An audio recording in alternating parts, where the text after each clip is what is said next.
هي ما أخاف عليه اليوم. ليس هو قرار ترامب بتحويل السفارة من القدس من تل أبيب إلى القدس، وقد ناقشنا هذا في حينه، وخرجت الجماهير العربية والمسلمة تندد بهذا القرار، وجمعية الأمم المتحدة نددت بهذا القرار. نحن اليوم ما نخاف عليه هو التطبيع مع هذا الكيان.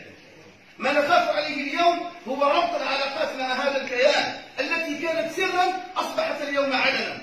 ما يحث في قلوب المسلمين ونبض الشارع أن ترفع الراية المنكسة دائما في دولة عربية.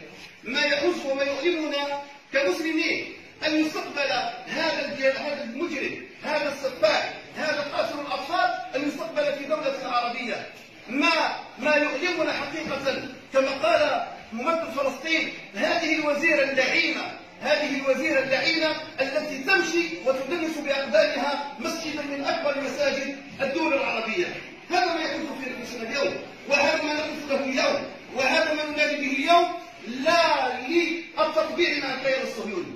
الجزائر لا تطبع مع الكيان، لا فوق الأرض ولا تحت الأرض، لا فوق الطاولة ولا تحت الطاولة، ولا نعترف به، ولا نعترف بحدود 67، بل نريد أن نسترد فلسطين من النهر إلى البحر، وعاصمتها القدس، حب من أحب وكره من كره.